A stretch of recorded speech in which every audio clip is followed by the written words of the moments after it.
Hello and welcome to the Divisive Issues October Patreon extravaganza. Yes, October. Yeah, and for October we're doing something especially spooky, Bleach. Oh, Bleach? God. That's pretty spooky. It does have some ghost elements, so it's not completely inappropriate. Mm-hmm. Yeah. It is spooky. Some major ghost elements. Evil spirits. Well, let's just specify. So we are doing the most recent live action adaptation of Bleach. The one you might find on Netflix right now. Yep, If you search for it. 2018's Bleach. Yeah. So why? Well, I wanted to do this because it's like I wanted to show you guys you should listen to our Bleach episode if you haven't, because we're gonna just run through real quick what like the plot is, and then we're gonna be talking both about like how this is like as a Bleach movie, and also just generally anime adaptations into live action adaptations. It's just such a weird contrast. So that's what I kind of want us to talk about here. And if anyone's listening, like after if it's not the first day this episode comes out, this movie just covers basically the exact amount of plot we covered on the first Bleach episode. like volume 1. Or Yeah, whatever. so you only Arc listen to all of them because we're so great. But like that one especially was the one that lines up with this movie. Yeah. Like exactly. Yeah. Like they cut everything Daryl did. You must have watched this movie and prepared. As a refresher for what happens and what happens in this movie, it opens with Ichigo's mom dying of supernatural like causes. Like it just shows her dead, and you're like, oh, I wonder what happened. Actually, that's actually an important difference because they don't show you how his mom died in I the noticed manga. that. I didn't Yeah. expect that. And that's one I'm going to defend this movie. I know everyone else is like, fuck this, but that's one thing I liked about this movie. Throws out everything good about it eventually, but I do like the opening of this movie because it does have like a horror tone to it. Well, that's one thing also is in a movie, it makes more sense to have there be a more unifying like plot where it's like more cohesive instead of like a manga where it's like this will keep going for a while. We could pick up these plot threads in 10 volumes. A movie really should like start and end with a similar kind of plot. Yeah, so that's one reason.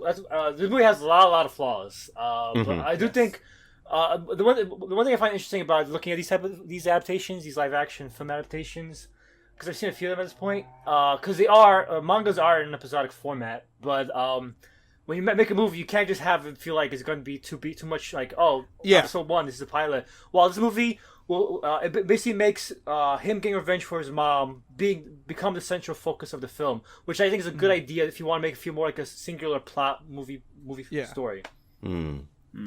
I'll give my thoughts on that once we finish running. Okay. The main character, Ichigo, and his family are attacked by a hollow like an evil spirit, and then the Soul Reaper Rukia, that's our other main character, transfers her powers to Ichigo. Afterwards, Rukia joins Ichigo's clash, she trains him, and then we, like, shuffle things up, and Renji, from the end of the first arc, confronts Ichigo. Then we have our, like, he saves the kid from the hollows. Renji being the Soul Eater Society member who's like, you gotta go back, Rukia. Yeah, he's the cool tough punk dude with the visor. He's got like the marks on his face, and he's got the cool sword that turns into a whip. Yep. Zabimaru. When it became more manga, it started working less as a film because it really looks like they're just in cosplay. Yes. Yeah. Absolutely. I actually was gonna say, like Sly, I will defend. I actually finishing it, I was like, this was pretty good. I think it's always weird to turn anime into movies. Like we'll talk about that, like you said, but if you're going to turn Bleach into a live action movie, they did a pretty good job, I think. Like, sure. I thought it was really boring. Yeah, we can talk about the flaw. We'll talk about it. Let's finish the plot and then we'll talk about the flaws. Yeah. So Byakuya, Rukio's older brother, tells her, it's like, hey, you got to take Ichigo's powers from him, which will kill him by the next full moon, and come back to Soul Society with us. And then she vows to kill Grand Fisher, which is the hollow that killed Ichigo's mom. She vows to kill Grand Fisher because it's like this big bad, not as like a personal vendetta for Ichigo. well, she doesn't know it's the one who killed his mom. Yeah, that's what I mean. Yeah. She doesn't know. She's like, you may have met it before, and he's like, oh yeah, I actually. Yeah. And also, Grand Fisher is because Grand Fisher's hunting Ichigo specifically. His mom was just in the way, so that's why Soul Society like even took an interest in Ichigo because he's the Grand Fisher's target, and they never explain why. Mm-hmm. Yeah. But Ichigo shows up during that scene and he's like, I'm going to kill Grand Fisher. And then they have another training montage, or this is the actual training montage. And then Ichigo fights Grand Fisher and wins. Ichigo fights Renji and wins. Ichigo fights Byakuya and loses. So that means that Rukia is brought back to Soul Society, and she gets erased from everyone's mind, but traces of her remain. Most of this is like word for word from the manga. Like that was different. Scene for scene, shot for shot, and then there's a few different things. No, I think that does happen in the manga after the chapters that I left you guys off, that she does get erased, but people still remember, which is where Orihime is like, oh yeah, you fought my brother, didn't you? The reason why I question that is because I thought they twisted one part, because when she joins his class in the manga, she writes on her hand, "Say make a scene you're dead." In the movie, she writes it on a book. Yeah, and that's how he remembers her, because he sees that writing in the book. So I don't know how he remembers in the book, but I thought that was clever that if they're going with the mind. I did think that was clever. It was clever, and I don't remember how. I think he just like naturally still remembers her and stuff. And that's the reason why I remember you came in saying some of these changes are so dumb and pointless. Because the manga isn't like Shakespeare or anything. So like. Especially the early. What do you mean? Elaborate. Especially the early chapters where it was still feeling its growth. I like Ichigo's dad, for example. Instead of like beating the shit out of his son and son beats the shit out of him, it's more like their roughhouse in the movie, which is more like how I would imagine a father and son to act. So like it feels. He still puts him in a headlock as soon as he comes home. Yeah, but I've seen dads do that. I've seen dads do that. So that's more believable than him punching him in the face as he enters in, and he should go punching him back. Like, and it makes sense for like what they're going with the tone in the early manga, but that tone doesn't really carry through later story arcs as much. Yeah. See, that's actually why I found this more boring. And you are right. I am wrong. So you are right about this. But when it comes to adapting manga, I was talking to my roommate about this, about how like why it doesn't always work in live action, and like part of it is because a lot of the jokes and tone are so over the top and ridiculous that I find very fun. Yeah. Where like I know that his dad's not literally kicking him in the chest until he explodes on the wall across the room. Like it's stylized in a way that I find like charming, where in a movie it's just like his dad's just like hitting him just kind of hard, which is like weird. I think it's not even just the jokes. I think that's what whenever I see live action manga or anime, like everything, the fight scenes are so over the top in the drawings or in the anime a lot, where in this it's like it looks weird when two guys in robes, like one runs up someone else's sword. It doesn't look like in the anime or the manga, you can see like very over the top flying in the air kind of stuff. Yeah. And when you see real people doing it, it just looks wrong. And I don't know if it has to, because you watch a movie like Kung Fu Hustle, that's basically like an anime in real life. Well, that's one thing we should mention is this movie feels very low budget. It doesn't feel like Kung Fu Hustle budget. Like I was noticing, like if you look at it compared to like a BBC or like a Netflix show, for most, like it feels like those shows for the most part, except for like the action scenes with CGI heavy parts. But when it's just them in like an everyday setting, you could forget like what you're watching because it seems so tamely shot. Like the budget probably isn't that big for this movie. That might be part of it. Because I literally was thinking about how, because when I was watching, I'm like, the over the top stuff just doesn't work in real life, and then I literally went back to Kung Fu Hustle in my mind because I watched that recently again, and I was like, that whole movie is just over the top, constant, and it works. Whereas this, it's not like it falls flat. It feels weird. It doesn't feel like great. It feels weird, particularly because like. If there's like those the tones going for, it opens up with like a horror scene with Ichigo, his mom's dying, and she gets killed by like a little child ghost. Later on, the child ghost, like we never mentioned, the Grand Fisher's like a child, creepy little girl ghost, and he turns into like a big bushweed. I don't know. What it lures people in by being a little girl, and then when people go to help it, it's actually a monster. Yeah, it's like a bunch of vines come out of it and like grab people. I thought the design was kind of cool. Yeah. But like those scenes feel like a horror movie, but then you compare those to scenes of them when they're fighting, and it's because like the opening scene. The reason why I praise it so much is because it feels like a movie scene, while later on it feels like a cosplay movie. So like it feels like it didn't know how to translate the manga, and it was elements. Basically. Yeah. Well, that's like, it's funny. I think you can really see our priorities because you guys are talking about like the action scenes, and I'm like, yeah, but like these jokes are ruined. Like stylistically, in that same exact regard of like what tone are they going for? When we talked about in the manga how when it's expositing about like the hollows and stuff, the what's her name? Rukia. Rukia is like doing these drawings, and then Ichigo is like, "Why are you doing these dumb like bunny drawings that are all cute?" But in this, it's exposited in like a voiceover, and that's the visual. Yeah, it's like animated. The animation is cool though, but the animation is cool, but it's not like, because she's not actually drawing it, and because like in live action that kind of joke doesn't work as well as it does on paper. Yeah. He doesn't like comment on it. And it's also not a consistent element, because in the book she draws consistently. Constantly, They just have one animation scene. And here it's just like this weird, she's expositing these things about like souls and evil demons and stuff, but it's like it's showing it with these like cute bunnies, and then it's just not anymore, and it's like, what? Yeah, it's not like explained that that's her drawing to show him. Because if I hadn't read the manga, I would have been like, what the hell is this?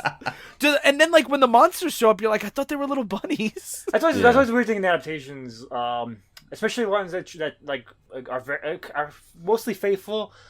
I was thinking about Catch 20. Have you guys ever seen Catch 22 the movie? No. Phil saw it, so he's a fucking liar. Did I? Yeah, you just Did forgot. I? It's not that good. It's not that good, but That's probably why I forgot It's it. not that you forgot, it's that you're fucking lying to us.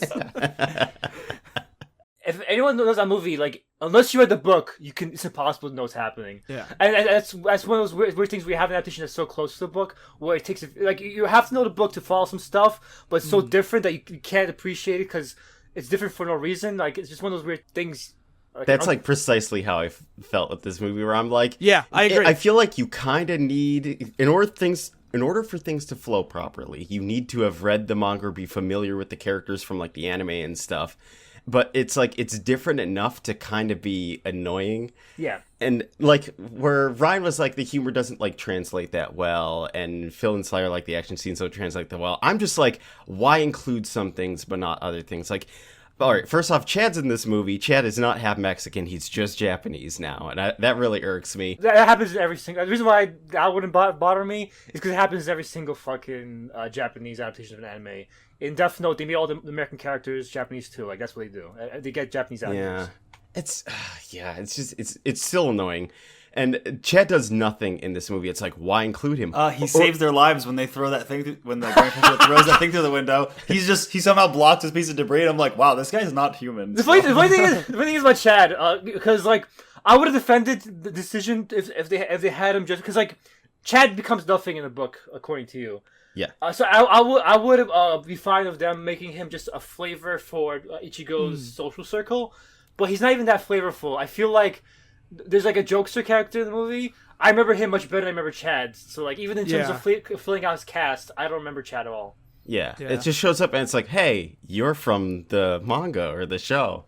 That stuff like that doesn't bother me because it happens in like American comic book movies constantly. Like every Marvel movie has like a dozen people that are like, hey, you know this guy's name, now he's dead. Or you know this guy's name, and then he's not in the movie. You know, like, it's just, I don't know. I just bake that into like, that's what adaptations do, I guess. Yeah. I don't like it, but like it wasn't jarring. Yeah. So when I saw Into the Spider-Verse, and one reason why Into the Spider-Verse like jumped to the top of my list of favorite superhero movies like immediately is because I said it. It's like all along we had imagine if the Bleach animated movie the Bleach movie came first and the manga came later. That's what it felt like. You feel like you got the weird movie adaptation first for all this time with all the other Marvel films, and now you got something that's trying to capture the energy and color and vibrancy of the source material, which is Spider-Verse, and that's why I feel Spider-Verse got elevated so high on my list because we don't really have high budget attempts at adapting superhero stories like that. But anime does. Like in that tone, you mean? Yeah, like the one that tries to capture the vibrancy of the comic medium. Like, you don't get that often. You just So you're saying that the Bleach movie captured the vibrancy? No, I'm saying the opposite. I'm saying I'm saying like this is like watching Spider-Man 1 after seeing, not to compare Spider-Man 1 in quality, but at least in terms of like how much it captures the color and stuff. Spider-Man 1 after seeing Spider-Verse, like the energy's gone. That is kind of how I was feeling during it. I'm like, it's fine. It does the things that Bleach does. does. The things. Like it does everything Bleach does. It lacks some heart though, and it makes it kind of like I really enjoyed reading through the first volume of the manga. This, I was fine to watch it. I wouldn't say this is a bad movie, but it lacks like charm and Yeah. maybe vibrancy is a good way to put it. Like it's there's something lacking. It reminds me how one of the other things I really like dislike of it, again, it goes into like me comparing it to like the source material to the manga, is because this includes the Grand Fisher arc, which I wanted to like show you guys, but I was either, it's like I keep Orihime's brother or I remove that part, and I was like, I'd rather so this keep is that because... so Grand Fisher is from the manga. Yes. Okay, is he the one that killed his mom? Yes. Okay. Remove a lot of credit against this movie because I was even the scene of his mom dying is from the manga where he runs up to see her and she's just lying down dead. But he thinks a car hit her and he's like, this is my fault, before he realizes it's a hollow. And the Grand Fisher, again, is cooler in the manga because he uses a lure that's attached to the little girl that he can shapeshift into whatever he wants. And he turns it into his mom when he fights. That does sound familiar. He turns it into his mom when he fights Ichigo, which is a really like cool way to like throw him off balance in the fight because he keeps like holding it in front of him, being like, he does that in the movie too. He ends up stabbing his mom when he's fighting Grand Fisher. It's like and then Rukia's like, it's an illusion, whereas like he's like, okay.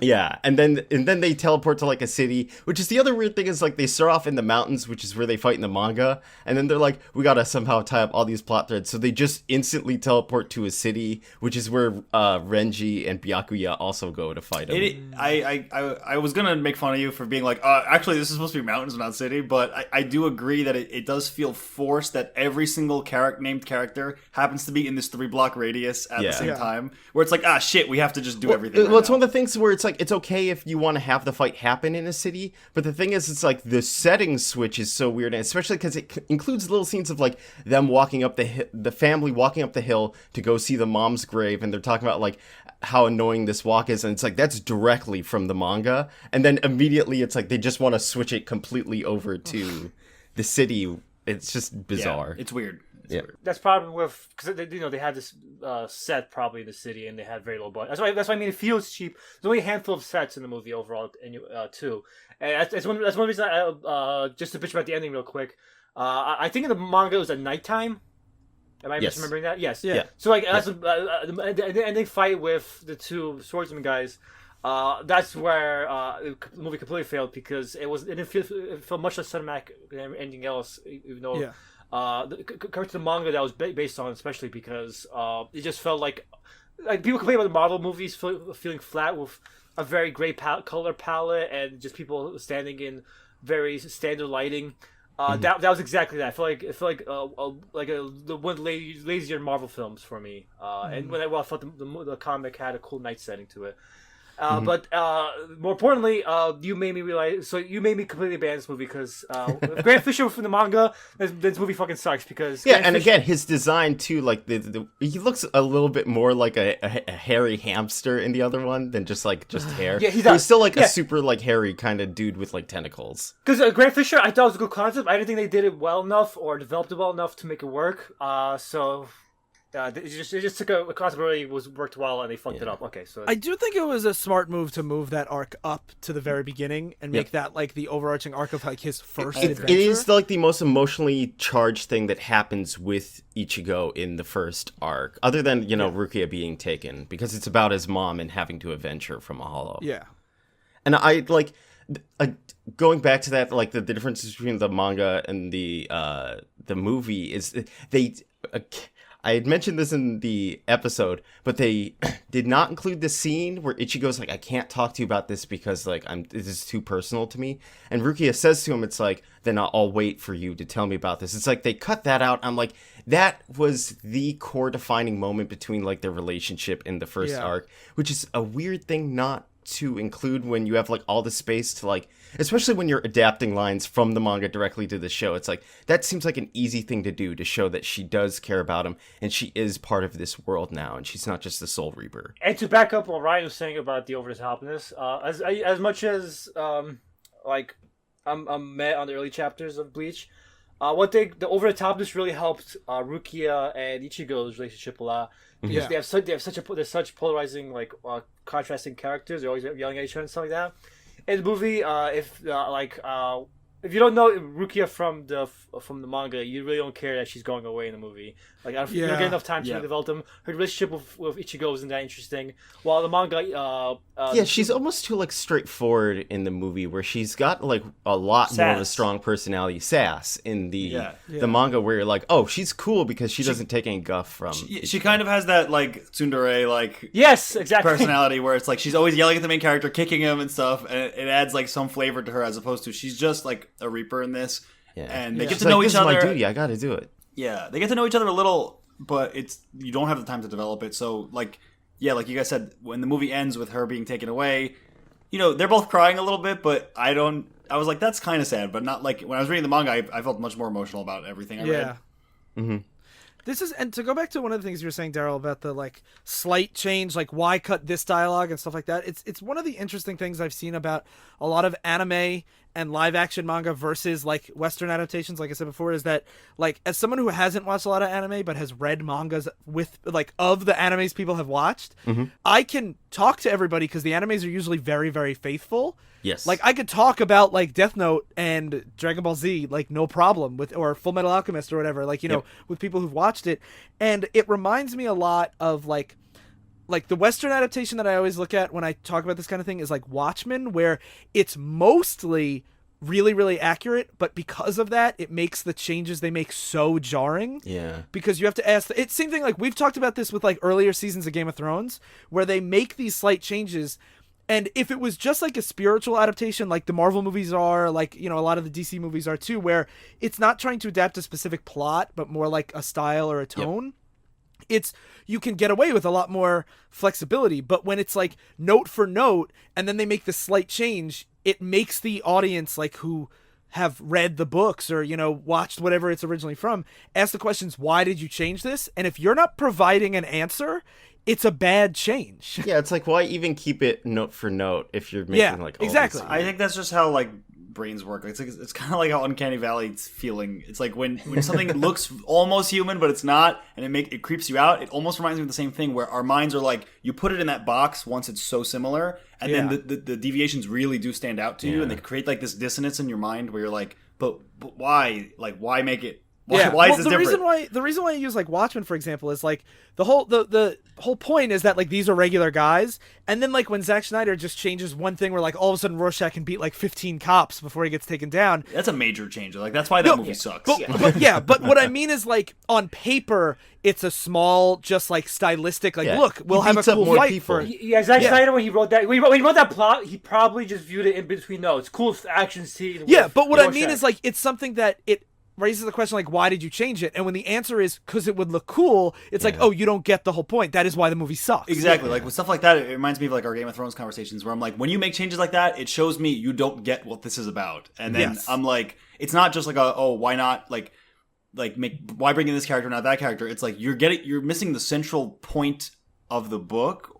So fuck you. Because you can have adaptations that make big changes, like one of the ones that I go for is like the V for Vendetta movie, where they change the political theme of the movie to make it more like modern instead of 80s.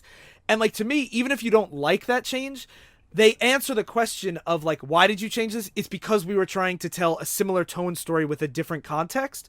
That makes sense to me, where when you're like, why include these scenes where they're walking up this mountain and not the scenes where they come back? Like, it's like, if you don't have an answer for that, it's just dumb. Since the Grant Fisher stuff was just in the manga, I think overall this was just a lazy note for note adaptation. And like, because when you compare it to like I talked compared to like Spider-Man 1 and stuff like that, but those are like, they're trying to capture a feeling, like the Marvel movies are trying to capture a decade or a general era of the character. Like, Spider-Man 1 was trying to capture like the 60s heroic Spider-Man kind of tone. Yeah.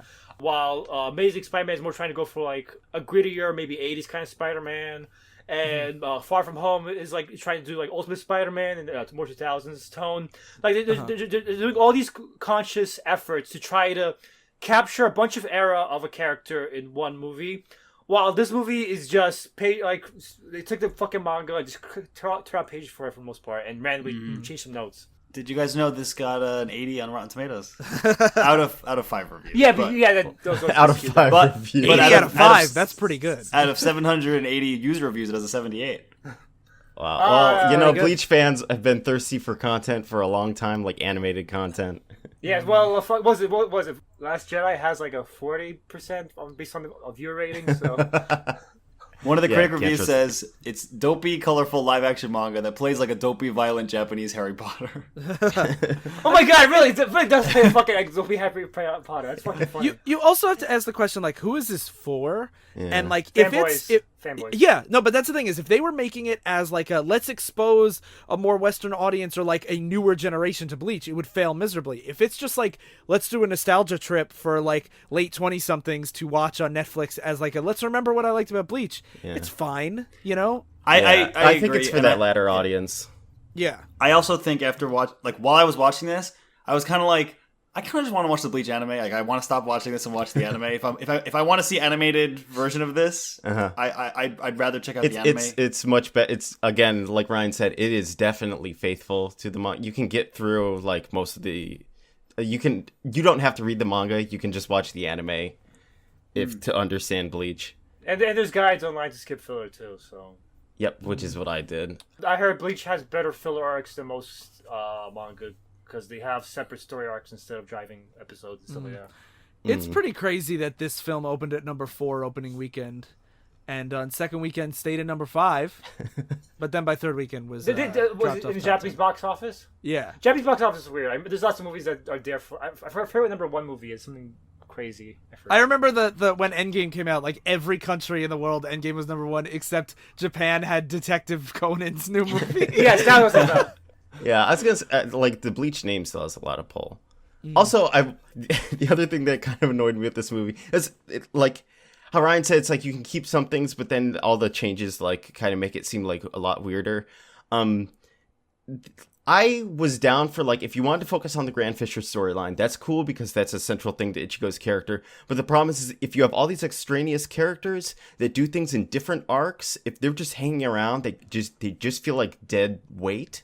Like, there's Mr. Hat and Clogs, who appears in, like, oh my god, 2-3 scenes, and you're like, he's a cool, like, kind of cameo character, but he does, like, nothing. But he keeps showing up. Yeah, the building falls down on Chad. Chad, like, protects the other students by, like, holding up a piece of rubble and stuff, which is like, okay, I guess that's his purpose. But, like, Mr. Hat and Clogs says nothing, or Hime kind of just stares at Ichigo the entire movie, and that's all she does. I really am like obsessed with like fan edits of movies because I find it interesting like how much you can cut from a film or add to a film to make it better or worse. Like when Star Wars Phantom Menace came out, there was almost immediately a fan made a thing called a Phantom Edit, which like cut as much Jar Jar as they could, and a bunch of stuff like that, and they made it a lot more enjoyable as a movie. And there's like cuts of the Hobbit trilogy to make it one movie, which is what it should have been in the fucking first place and stuff like that. Because I find editing interesting in general. Like just you get to see like how can you tell how much you can change about a story just from. The way you pace it. Like Star Wars was saved in the editing process. And this movie, if you cut out all the extraneous characters, you slim down the final fights, it could be a pilot for a TV show. Like it really will feel that way. It could be like 30-40 minutes if you keep in all the contextual scenes, and especially like the last fight goes on for so long that you could cut a lot of that. And we haven't even mentioned the fucking Quincy, the bow and arrow guy. We briefly mentioned in the main show. We barely mentioned him here because he has a lot more screen time than a lot of other characters you mentioned. Yeah. But he does nothing memorable either. He just shoots his bow. He fights. He fights and he saves. Ichigo. But it's like 1 second scene. Like literally, we described. I feel less like I think he's cool to be included because like he tries to attack Renji at one point, and then like he like this was so dumb. He throws out the hollow bait. From like that's another part of the manga is he has like hollow bait to attract hollows to a spot so he can like kill them, and uses that to like to get the hollows to attack the boy, which gets Ichigo to be like, I should be a Soul Reaper. And he was one of the guys, like he was one of the characters that I was like, I kind of like him in this movie, like this is pretty cool. But if I hadn't read the manga and you hadn't told me about that, Daryl, I would have no idea what's going on. I feel like if you could cut him out very easily and not change much. You could cut him out. I like he does enough in the movies. I'm not saying to defraud what you guys are saying, like he's not cool or anything. I'm just saying like, if you're going to, I feel like Ichigo, if you're going to have it be about Grand Fisher, I don't feel like they did enough for Grand Fisher. Like I don't feel it works well enough as a movie, and you have all these elements that could have better catered towards that movie. Yeah. This movie's also almost 2 hours long, and like it doesn't have to be. 2 hours long for a plot that feels like it should be like 45 minutes. Yeah. Yeah. So I took 5 short notes that are mostly 2 or 3 words long. And I just want to give you, Daryl, my quick thoughts on this movie. 1, you mentioned it. Hat and Clogs looks so fucking stupid. Yeah, like in the manga, he looks like kind of like cool and suspicious. Here, he just kind of looks like an old dude that's like, leave me alone. But it goes back to what Sly was saying. Like, a lot of these characters, him most of all, just look like decent cosplays. The brother looks the goofiest. Rukia's brother. Byakuya. Oh my god, Byakuya yeah, he does. I thought he had a severe visual downgrade. Like they miscast. Like, how do you fuck up his casting? He barely says anything. All you have to do is get a guy who looks cool. He looks like a dad who shaved half his head. Like, what the fuck? He does look like a dad. Oh shit! I forgot to mention the other thing I just really hated. Is that this is it's like both like a small change, but it's like the Watchmen where they have Rorschach fight all those dudes. Where it's like. They say that Renji was adopted into the Kuchiki family along with Rukia, and in the manga, Rukia was the one that was adopted into Byakuya's family, which is why she looks up to him with such reverence, is because she has to, because she's like, I'm grateful for you taking me in and stuff. Whereas Renji was not, and he had to work his way up into Soul Society to become a captain.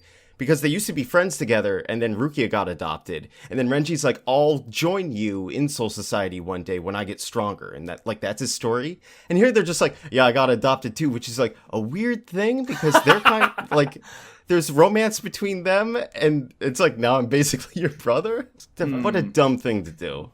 That is weird. They probably were like, so we can shave off like an hour of plot just doing this. Let's have more fight scenes.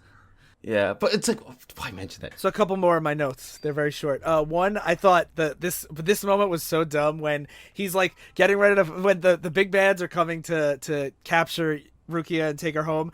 They're like expositing all these very dramatic ghost things, and they might have said this line in the manga, but it didn't stand out to me as much as it did in a movie. They're going on and on about like, you've betrayed the code, all this stuff, and then it gets real serious for a second, and one goes, you have committed a soul felony, which is very dumb.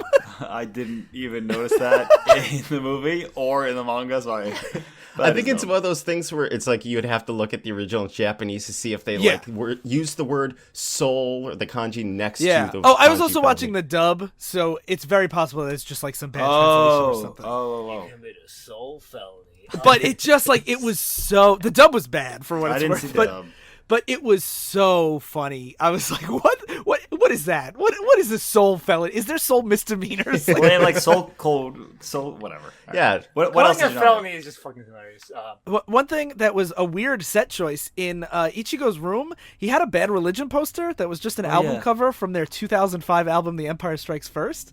And I was like, what a weird choice to put an album cover from like a 13-year-old album in this movie that has like nothing. It's about like American foreign policy in Iraq, and I'm like, to fit in with his look of the like covers that are like, he has all like those, guess punk-ish. Yeah, actually, it's genius because people who watch this were probably like 14 when the anime came out, and now it's like a nostalgia. Oh yeah, I fucking. You're like, yeah, Bad Religion. Perhaps. I mean, I was exactly like that, so I guess you're right. And the last thing is, okay, so I haven't watched a lot of live action movies and stuff. I just have one question before I get to my last point. Is it common practice for a lot of the music to be in English? Yeah, it's or weird. is that's common practice? That's another thing. I hate fucking. Because I wasn't sure if that was the American release soundtrack or the Japanese release soundtrack. No, it's because like all the music is in English, which is weird. All you gotta do is drink your milk. Oh, that's the thing. That's my last note. Is just the line, all you gotta do is drink all your milk, which I'm definitely going to include at the end of this episode because I looked it up. Apparently, this song shows up in a lot of Bleach things. It's like a Bleach theme song. Does it? It's the main theme of the movie. I think it's been in more than one movie. I could be wrong. I was just looking at it right before we started recording, but it's this like metal song that breaks down and like right when it's like during this huge fight, he's like about to beat him and the guitar's cut out and this guy just goes, all you gotta do is drink all your milk. Yeah. And then there's like a remix part at the end where it's just like milk. And it was excellent. And yeah, the song on YouTube is only 58 seconds, so it will be at the end of this episode. Into the 2000s, there was an era of like really cheap movies that try to be like music videos during their fight scenes. Yeah, like, yeah, yeah. If you remember Daredevil, the movie, they play "Bring Me to Life" during a key fight scene. Yes. By Evanescence, like it makes the movie feel so much like a music video, like a schlocky music video watching a late night TV. So it's just like a bigger budget version of like a YouTube. And basically, Japan never grew up with that 2000s era that everyone hated, and they keep doing it, and I really fucking hate it. Like, fucking have an orchestral score, please. Just remember, all you gotta do is drink all your milk. All you gotta do is drink all your milk. That was such a weird, especially because it's like, I feel like when most people think about Bleach, they think about like the opening song of the first season and stuff, and that would be cool to put in there because then it's like, then you're throwing in the nostalgia At least really makes sense. hard. But here, you're just like, what is this song? It's also harder because we're an American audience and we recognize the lyrics, so it's especially dumb when we're like, oh, that's what that line means.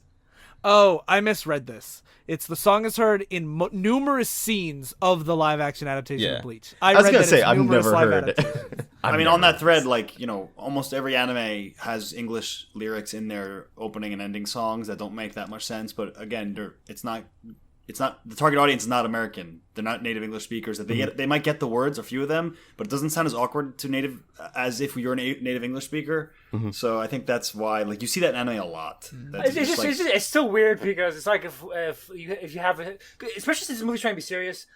It generally has a serious, dramatic tone to it. It's like if you're watching fucking, I don't know, any Marvel film. Imagine when like Loki dies in Infinity War opening scene. Spoilers. Imagine they fucking play Rammstein Du Hast. Like, just because you say, oh, you don't understand the words. No, it just fucking feels out of place in that scene, please. I mean, again, it feels out of place to, like, you. I don't think a Japanese audience is gonna, like, that's ubiquitous there. Like, tonally, like, it just feels, like, so weird because the movie's trying to be so serious. And then it goes to, that's another thing, I guess the problem with the movie, not knowing what tone it's going for. It goes for, like, this dramatic mom dead plot, and then it goes to, like, Devil May Cry, like, rock music kind of fight scenes. Well, in the immortal words of Alejandro's, like a motherfucker in a courtroom trial, they try to figure out a rock star's lifestyle. Like someone's getting screwed, who's cheating on who. Everybody's getting so sick of all the news. I'll tell you what you need if you want to proceed. You won't disagree. And there it goes. Take this as a warning. When you wake up in the morning, all you got to do is drink all your milk. Wow, this song's better than I thought. I think we have a new theme song, guys. Cool, great.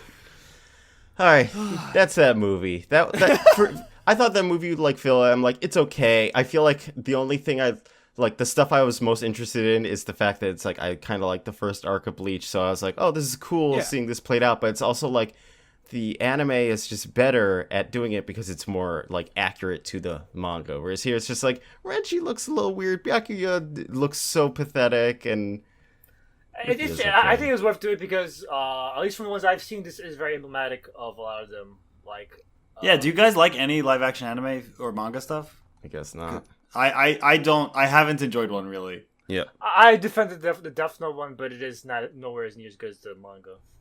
That's the question, is it could be like decent or good, but does it justify its existence? It's like people say a lot about like the live action Disney movies too. Like they're like, okay, like this is a fine film, but it's just like a worse version of this movie that already exists. Yeah. So why make this? And they make it's because money. Money exactly. There's a part of every audience that's going to be like, wouldn't it be cool if I saw this in real life? Like, if I got to see a real life version of Ichigo in this case. I think it's a ploy by the milk lobby to get more people to drink milk. If I remember, I think they announced that this movie was coming out like in the last, like the very last 10 chapters when Bleach was like ending.